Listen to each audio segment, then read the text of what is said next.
साधारण ब्याज का हम लोगों का टॉपिक चल रहा था। साधारण ब्याज के कुछ क्वेश्चन हम लोग आज देखेंगे। उसे देखने से पहले से एक बेसिक चीज़ है वो समझ लेते हैं पहले। जैसे देखिए, कहीं पर अगर 50% लिखे हैं, 50% कहीं पर लिखे हैं, तो इसे हम रेशियो में भी लिख सकते हैं। रेशियो में कैसे लिखेंगे? रेशियो में लिखने के लिए हमें क्या करना है, सिर्फ 100 से डिवाइड कर देना है। जो भी परसेंटेज है इसको हम 100 से डिवाइड करेंगे तो क्या बन जाएगा, रेशियो। जैसे कि 50% है, 50% को अगर आप रेशियो में बदलेंगे तो क्या करेंगे, 50/100 मतलब हो जाएगा 1/2। तो 1/2 रेशियो जो काम करेगा वही 50% काम करेगा। अब हम रेशियो को परसेंटेज में कैसे बदलें? कहीं पर 1/2 रेशियो लिखा है, इसे परसेंटेज में बदलने के लिए आप क्या करेंगे, 1/2 की 100 से गुणा कर दो तो कितना बन जाएगा, 50%। तो रेशियो में क्या करते हैं, रेशियो को परसेंटेज में बदलने के लिए 100 से गुणा करते हैं, और परसेंटेज को रेशियो में बदलने के लिए परसेंटेज को 100 से भाग करते हैं। ठीक, बेसिक सी बात ये हो गई। दूसरी बात, अगर हम आपसे ये कहें कि 5 साल में आपने 40% ब्याज दिया है, तो हम 1 साल का ब्याज निकाल सकते हैं ना। तो 1 साल में कितना देंगे, 40 को 5 से डिवाइड करेंगे कितना आएगा, 8%। ठीक, बेसिक सी बात है, ये आप सब जानते होंगे। चलिए अब हम सवाल देखते हैं। सवाल नंबर 38 देखिए, ये वाला सवाल 38 नंबर हम देखेंगे। इसमें कहा है 8 वर्ष के अंत में एक धनराशि का ब्याज उस राशि का 2/3 भाग है। तो ब्याज कितना है इसमें, 2/3। ठीक, ब्याज 2/3, अगर हम इसको परसेंटेज में बदलें तो क्या करेंगे, 100 से गुणा करेंगे तो कितना हो जाएगा, 200/3% ब्याज हो गया।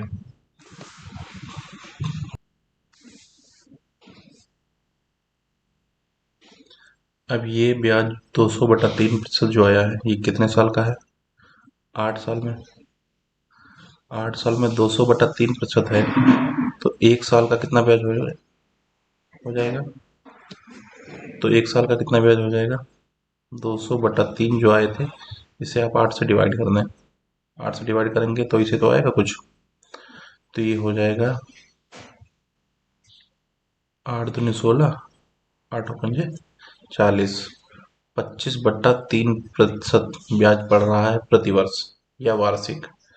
तो 25/3, यही पूछा है, ब्याज भुगतान का प्रतिशत दर बताइए। ये जो प्रतिशत दर पूछ रहा है ये वार्षिक पूछ रहा है। ठीक है, ब्याज जो होता है वो वार्षिक ही निकाला जाता है। तो 25/3 कहाँ पर है, 25, 8 × 3 = 24, एक 25, ये वाला उत्तर है।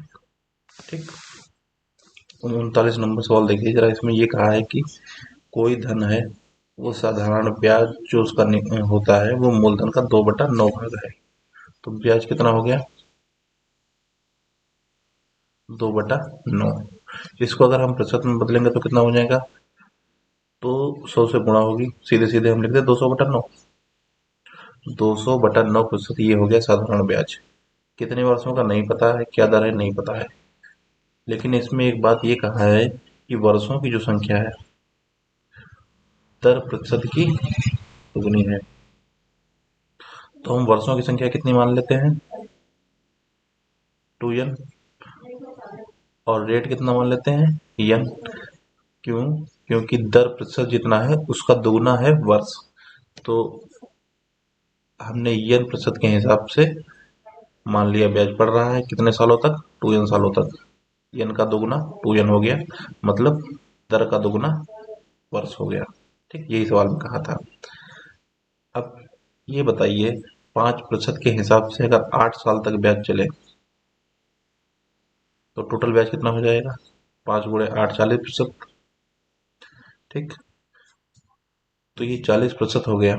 इसी तरीके से 2n वर्षों तक n% के हिसाब से अगर ब्याज चले तो टोटल ब्याज कितना हो जाएगा, 2n × n, मतलब 2n स्क्वायर प्रतिशत ब्याज हो जाएगा टोटल। और हमें टोटल ब्याज हम पहले भी निकाल चुके हैं, वो कितना है 200/9% है। तो 2n परसेंटेज किसके बराबर हो जाएगा 200/9 के। तो इसे सॉल्व कर लो, ये हो जाएगा 100, 2 से कट गया तो n स्क्वायर की वैल्यू आ गई 100/9। n की वैल्यू कितनी आ जाएगी 10/3। ठीक, ये 10/3 का स्क्वायर ही तो है।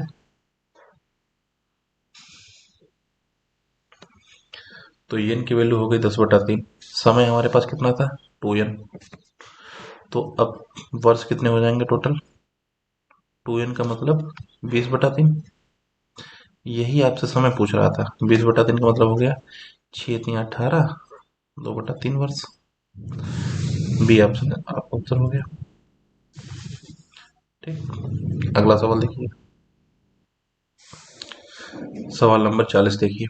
कहा है एक धनराशि है, साधारण ब्याज उसके मूलधन का कितना है 1/9।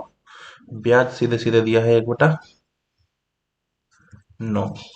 प्रतिशत में बदलो कितना हो जाएगा 100/9। ठीक, कहा है वर्षों की संख्या प्रतिशत दर के बराबर है। वर्षों की संख्या हम कितनी मान लेते हैं n, और दर मान लेते हैं n। तो n प्रतिशत के हिसाब से n वर्षों तक ब्याज, तो टोटल ब्याज कितना हो जाएगा n सालों तक n प्रतिशत पड़ेगा, तो n गुणे n मतलब n स्क्वायर प्रतिशत टोटल ब्याज हो जाएगा। और हमारे हिसाब से टोटल ब्याज कितना आया है 100/9%। तो n स्क्वायर की वैल्यू सीधे सीधे 100/9 हो जाएगी। इसे सॉल्व करेंगे हम, n की वैल्यू कितनी आ जाएगी 100 का स्क्वायर रूट 10 और 9 का स्क्वायर रूट 3। n की वैल्यू हो गई 10/3। तो इसमें क्या पूछा था सवाल में देखिए 40 नंबर में, प्रतिवर्ष दर बताइए। दर क्या है n सीधे सीधे, तो 10/3% के हिसाब से दर चल रही है 10/3 या 3 सही, 3 3 9 और 1 10/3 ऐसे लिख लो। तो ऑप्शन नंबर क्या हो जाएगा बी वाला। 41 नंबर अगला सवाल देखिए। कहा है साधारण ब्याज उसके मूलधन का 9/16 है। तो ब्याज का कुल ब्याज कितना पड़ा 9/16, सीधे सीधे अब हम कर रहे हैं तो इसे हम 100 से गुणा करेंगे तो 900/16 हो जाएगा। 900/16% ब्याज टोटल पड़ा है। कहा है वह संख्या जो प्रतिशत में ब्याज की दर को निरूपित करती है ब्याज के वर्षों की संख्या के बराबर हो। ठीक, 41 नंबर सवाल में देखिए। कहा है ब्याज जितने वर्षों के लिए पड़ा है वो संख्या और जितना प्रतिशत पड़ रहा है वार्षिक वो संख्या दोनों बराबर है। तो हम कितने सालों के लिए मान लेते हैं n सालों के लिए ब्याज पड़ा है। दर क्या हो जाएगी रेट, वो भी n हो जाएगा क्योंकि ये दोनों संख्याएं वर्ष और रेट दोनों बराबर है। तो n प्रतिशत वार्षिक के हिसाब से n वर्षों के लिए ब्याज पड़ा है। तो कुल ब्याज कितना हो जाएगा n गुणे n, n स्क्वायर बराबर किसके हो जाएगा जो ऊपर लिखा है 900/16 कुल ब्याज। ठीक, तो यहाँ से n की वैल्यू कितनी हो जाएगी 900 का जब आप स्क्वायर रूट करोगे तो 30 आ जाएगा और 16 का करोगे तो 4 आ जाएगा। इसे जब आप सॉल्व करोगे तो ये हो जाएगा 15/2। 15/2 का मतलब 7.5।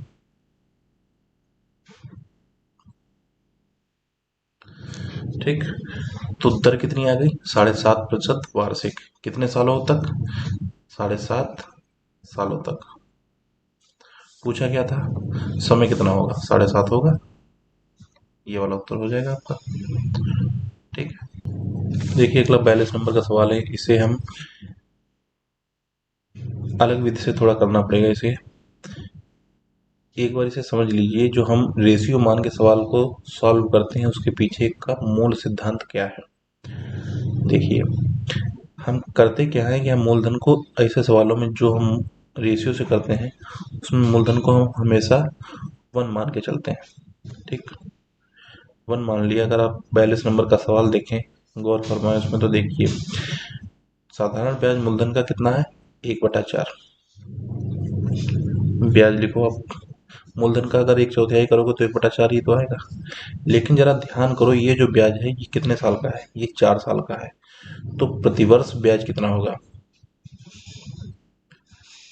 अगर आपको 4 रुपए 4 साल में देने पड़े तो 1 साल में कितने देने पड़ेंगे, 4 को आप 4 से डिवाइड करेंगे तो 1 रुपया आ जाएगा ना।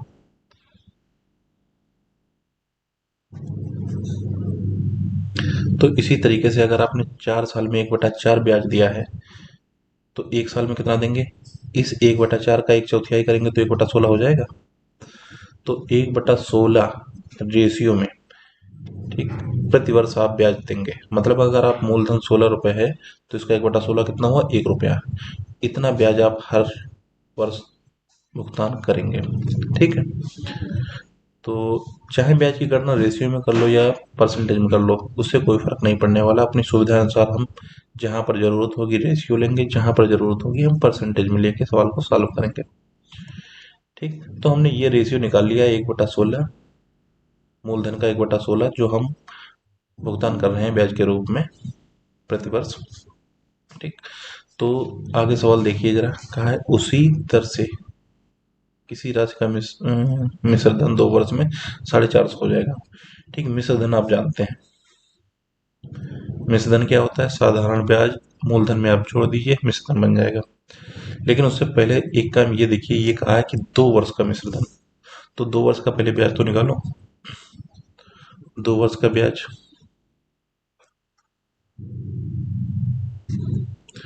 1 वर्ष का 1/16 है, तो 2 वर्ष का कितना हो जाएगा? 2 × 1/16 मतलब 1/8। 1/8 आप प्रतिवर्ष ब्याज भुगतान करना है। मिश्र धन कैसे निकलेगा जरा देखो। मिश्र धन हम क्या करते हैं, मूलधन में ब्याज जोड़ देते हैं। मूलधन कितना था? 1। 2 वर्ष का मिश्र धन कितना है? 1/8। आप अगर ये सोच रहे हो 2 वर्ष का मूलधन क्या होगा, तो 2 वर्ष का मूलधन एक ही तो रहेगा। मूलधन कभी परिवर्तित थोड़ी होगा, ब्याज हमेशा बदलता रहेगा, हर साल जुड़ता रहेगा। ठीक, मूलधन तो वो हमेशा सेम रहेगा, और मूलधन में ब्याज अलग अलग जुड़ेगा, इसलिए मिश्र धन भी हर साल अलग अलग चेंज होता चला जाएगा।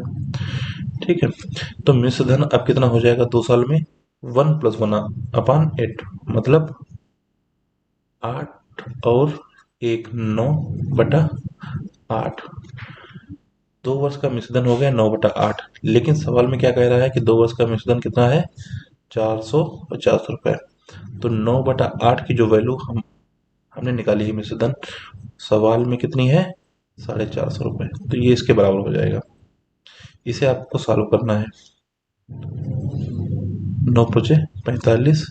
1/8 की वैल्यू कितनी हो गई? ये हो गई 50। तो 1 की वैल्यू कितनी हो जाएगी? ये इधर चला जाएगा, 8 50 कितना हो जाएगा? 400। अब देखिए मूलधन कितना? 1 रुपए था, तो इसकी वैल्यू कितनी आ गई? अब 400 रुपए आ गई। तो मूलधन कितना हो गया? 400 रुपए। यही आपसे पूछा है।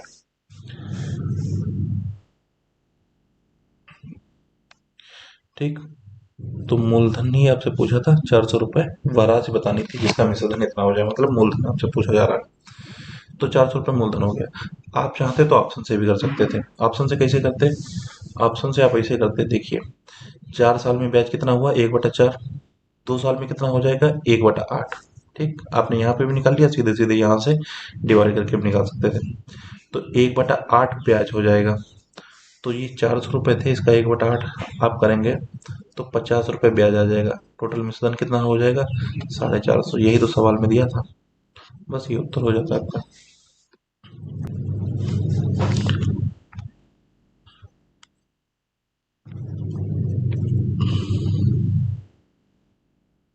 छत्तीस नंबर सवाल है अगला हमारा, इसे हम देखते हैं पहले। इसमें थोड़ा सा जो हम पीछे रेशियो वाला कॉन्सेप्ट पढ़ रहे थे, थोड़ा सा इसमें परिवर्तन हुआ है। हम जो चीज पहले साधारण ब्याज सीधे सीधे रेशियो में हमको मिल जाया करती थी, अब किसे नहीं मिलेगी, अब किसे हमको निकालना पड़ेगा। तो उसके पहले हम जरा एक चीज जो अभी देख रहे थे उसे फिर से समझते हैं। तो मिश्र धन क्या हुआ करता था? मिश्र धन हुआ करता था, आप मूलधन में ब्याज जोड़ दिया करते थे, यही तो होता था। अगर यहीं से हम ब्याज को निकालना चाहें तो क्या करेंगे? मिश्र धन में मूलधन घटा देंगे।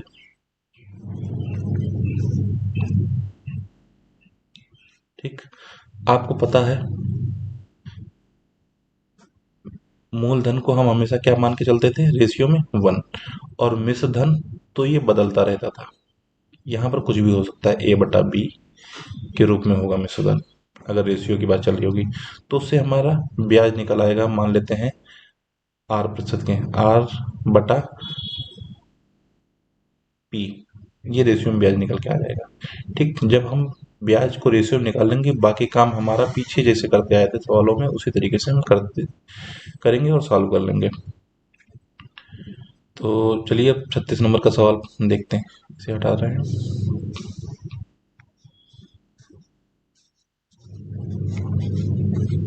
देखिए इसमें क्या है, कहा है किसी धनराशि पर वार्षिक ब्याज जो है मूलधन का किसी धनराशि पर किसी वार्षिक ब्याज की दर से साधारण ब्याज मूलधन का 25/16 है।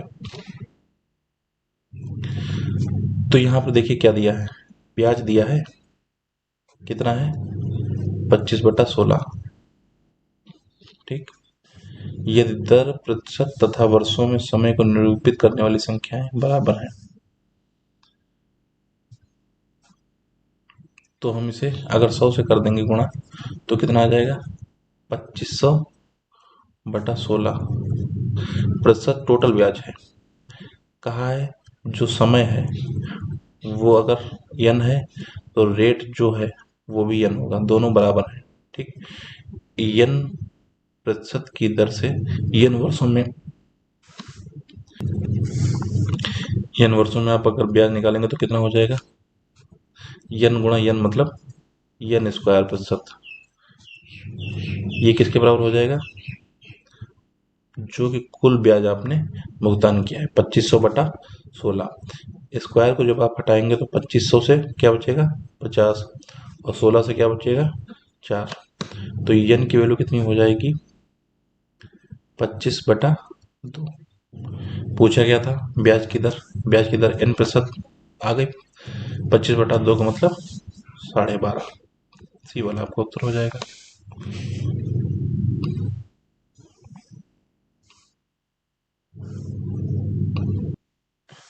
37 नंबर का सवाल देखिए, 37 नंबर में कहा है कोई राशि साधारण ब्याज द्वारा किसी दर से 3 वर्ष में स्वयं की 7/6 गुनी हो जाती है। ये बताइए जरा इस सवाल में, कोई राशि है साधारण ब्याज द्वारा किसी दर से 3 वर्ष में स्वयं की 7/6 गुना हो जाती है। तो यहाँ पर ये 7/6 गुना दिया है, ये ब्याज है या मिश्रधन है।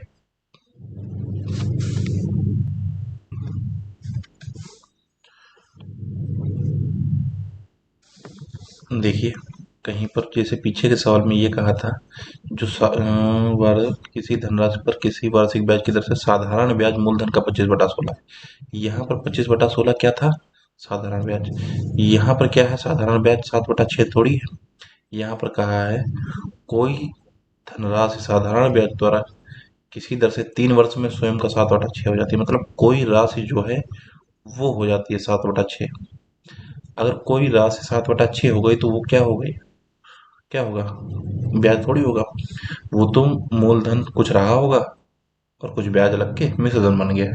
तो 7/6 क्या है, ये मिश्रधन है। कोई राशि जब कितने गुना हो जाए ऐसा कहे तो वो मिश्रधन होता है। कोई साधारण ब्याज कितने गुना हो गया इस तरीके से कहे तो वो सीधे सीधे ब्याज होता है। ठीक है, तो 7/6 जो है ये हमारा यहाँ पर मिश्रधन है। तो हम मिश्रधन लिख सकते हैं, कितना है, 7/6। मूलधन हमको पता होता है कितना होता है, 1। ब्याज निकालने के लिए पीछे भी हमने देखा था क्या करते थे, मिश्र धन में से मूलधन को घटाते थे। तो मिश्र धन 7/6 है, मूलधन 1 है, ये घटा दोगे तो कितना बचेगा, 1/6। ब्याज का रेशियो हमारा जिसे पीछे निकाला करते थे वो निकल आया है। ठीक, तो ये कितने साल का ब्याज है, ये है 3 साल का ब्याज। 3 वर्ष में 7/6 हुआ ना, तो 3 साल में ब्याज है 1/6। तो 1 साल का ब्याज, इस 1/6 का 1/3 जब आप करेंगे तो कितना हो जाएगा, 1/18। 1 साल का ब्याज हुआ। इसे जब आप परसेंटेज में बदलेंगे, वार्षिक, 1/18 गुणे कितना हो जाएगा, 100। इसे आप सॉल्व करो, ये हो जाएगा 50/9, 9×5 = 45, 5/9, ये प्रतिशत आपका वार्षिक ब्याज हो गया। ए उत्तर हो जाएगा। ठीक। तो अब क्या ध्यान रखना है, जब ब्याज कितने गुना हो जाए इस तरीके से कहे तो सीधे सीधे वो ब्याज का रेशियो दिया है, ब्याज के रेशियो में आप 100 से गुणा करोगे तो कुल ब्याज प्रतिशत में निकल के आ जाएगा। जितने वर्षों का वो ब्याज प्रतिशत में निकल के आया है, उसी नंबर से आप अगर डिवाइड कर देंगे तो प्रति वर्ष का वार्षिक ब्याज आ जाएगा। या कैसा होगा, या तो ये कहेगा कि कोई धनराशि इतने गुना हो जाती है। जब कोई धनराशि कितने गुना हो जाए वो क्या होगा, मिश्र धन होगा। मिश्र धन से हमें ब्याज प्राप्त करने के लिए मूलधन घटाना पड़ेगा। मूलधन हम 1 ऑटोमेटिक मान के चलते हैं। वो डिफरेंस करने से जो नंबर प्राप्त होगा वो कुल वर्षों का ब्याज होगा, जितने भी वर्ष दिए गए हैं। उसे हम परसेंटेज में बदलने के लिए 100 से गुणा करेंगे। प्रतिवर्ष का निकालने के लिए उस नंबर से डिवाइड करेंगे जो कि सवाल में दिया गया है, जितने वर्षों का वो ब्याज हुआ है। ठीक। आगे सवाल जिस तरीके से कहेगा उस तरीके से हम सॉल्व कर लेंगे। इतनी बात आप लोगों को समझ में आ गई होगी। अब हम आगे के नए सवाल देखते हैं।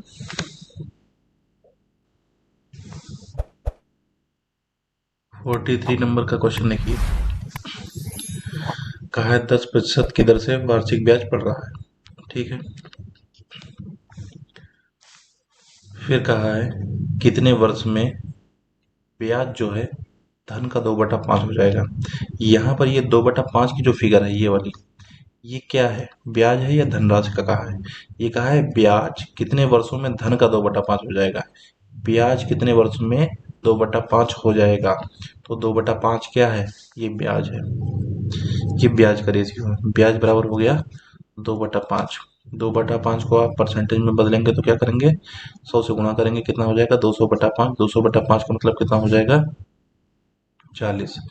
तो कुल ब्याज कितना पड़ना है 40%। एक वर्ष में कितना पड़ रहा है 10%। तो 40% कितने सालों में पड़ेगा 4 सालों में, तब जाके 40% हो जाएगा। ठीक। तो आपका उत्तर क्या हुआ 4 वर्ष। यही तो पूछा है कितने वर्षों में, तो 4 वर्षों में हो जाएगा। फिर सेम सवाल अगला।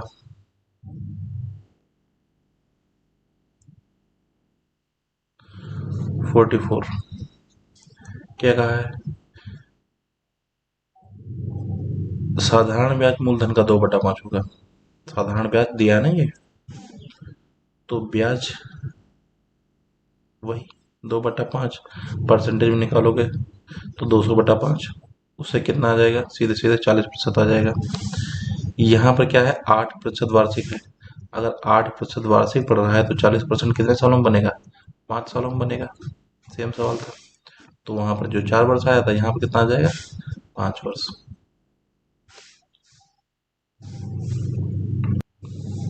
फिर एक सवाल ये 45 पीछे हम कर चुके थे, वो वैसे सवाल है ये। कहा है साधारण ब्याज मूलधन का 4/9 है। ब्याज कितना है 4/9, तो ब्याज का परसेंटेज सीधे सीधे हम लिख रहे हैं कितना हो जाएगा 4/9 के 100 से गुणा करो कितना हो जाएगा 400/9% टोटल ब्याज हो जाएगा। ठीक। फिर आगे देखिए क्या कहा है ब्याज पर दिए जाने वाले मूलधन की अवधि मतलब वर्षों की संख्या जो है ब्याज की वार्षिक दर के बराबर है। दर जो है वो वर्षों की संख्या के बराबर है। दर हमने कितनी मान ली थी, हम दर यन मान लिया करते थे, और समय भी कितना हो जाया करता था यन। तो यन प्रतिशत के हिसाब से यन वर्ष में कितना हो जाता था यन स्क्वायर, इतना ब्याज हो जाया करता था। तो एन स्क्वायर की वैल्यू कितनी हो जाएगी 400/9। यहाँ से एन की वैल्यू कितनी आ जाएगी 400/9 को जब स्क्वायर रूट आप निकालोगे तो 20/3 पीछे हम कर चुके हैं, वैसे ही सवाल है। तो प्रतिवर्ष 20/3% के हिसाब से ब्याज पड़ रहा है। तो 20/3 का मतलब हो गया 6 सही 2/3% वार्षिक ब्याज। ठीक है। तो बस करते हैं इसी तरीके से क्वेश्चन के माध्यम से आगे भी कुछ बचे हुए सवाल हैं उनको देख लेंगे। आपका कॉन्सेप्ट अगर कोई दिक्कत कर रहे हो, समझने में आपको दिक्कत हो रही है तो आप कमेंट में भी पूछ सकते हैं। हमारा टेलीग्राम ग्रुप है उसे भी आप ज्वाइन कर सकते हैं, वहाँ पर आप अपने क्वेश्चन को पोस्ट कर सकते हैं। ठीक है, बस करते हैं।